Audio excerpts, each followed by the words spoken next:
कुछ बातें यहाँ पे गलत कही गई हैं, सत्य से परे कही गई हैं और कुछ आधी अधूरी बातें करी गई हैं, जिससे बाहर एक भ्रम और भ्रांति वाली स्थिति भी बनती है। श्रीमान, जैसा कि हमने महामहिम राज्यपाल के अभिभाषण में कहा था कि प्रभु श्री राम की चर्चा सर्वाधिक हुई, बहुत अच्छी बात है।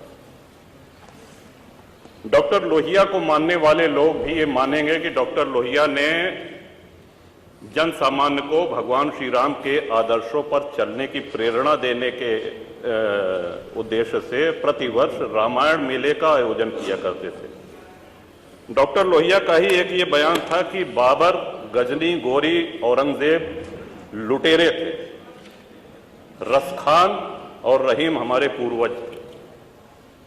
श्रीमान, ये बात यहां पे इसलिए कहना आवश्यक हो रही है कि पिछले कई दिनों से हम देख रहे हैं कि माहौल बिगाड़ने का प्रयास हो रहा है। हल्द्वानी तक का उदाहरण दिया गया इस हाउस में।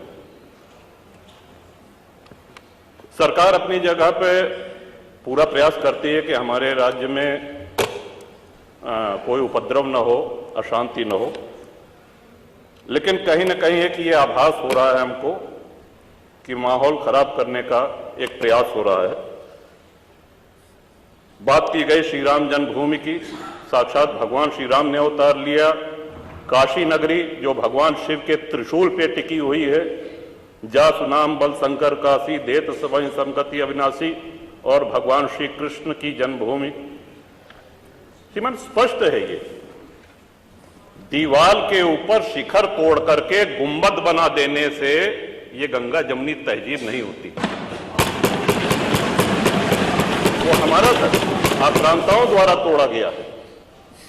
और एक और भ्रम फैलाया जा रहा है, जो व्यास जी के गुफा में जो पूजा हो रही है, वो पूजा अनवरत सैकड़ों वर्ष से चलती आ रही है। ये बात बाहर जानी चाहिए श्रीमान। अनवरत सैकड़ों वर्ष से, इस पे सन 93 में स्थानीय प्रशासन ने रोक लगाया, किसी न्यायालय ने रोक नहीं लगाया इसकी पूजा पे।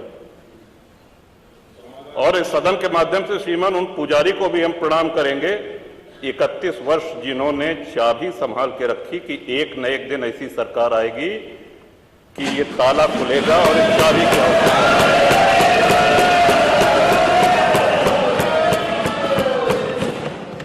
अल्लामा इकबाल, फिर वही होता है कि आधा अधूरा बोल दिए जो है पूरा बोलना चाहिए।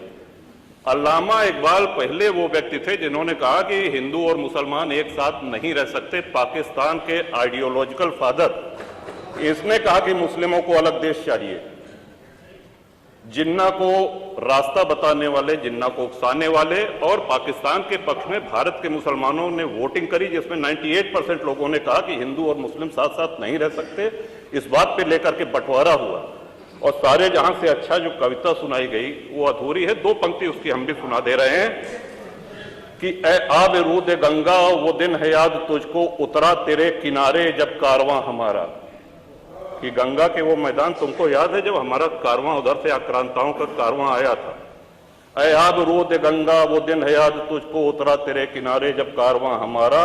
चीनो अरब हमारा, हिंदुस्तान हमारा, मुस्लिम है हम, वतन है सारा जहां हमारा। ये है, ये तरानाए मिल्ली की पंक्तियां हैं, अल्लामा इकबाल ने 1910 में लिखी थी। श्रीमान, हम ही क्या धर्मार्थ देते रहेंगे, सभी कुछ हो मौन सहते रहेंगे कि धर्म को देंगे बल अन्य जन भी, तजेंगे क्रूरता छल अन्य जन भी। श्रीमान, हिंदू तो सर्वसमावेशी है, किसको आश्रय नहीं मिला कि नहीं मिला। यहां पे जो भी संकट में आया उसको हमने अपनाया। कभी किसी हिंदू ने नहीं कहा कि हम मुसलमान के साथ नहीं रह सकते।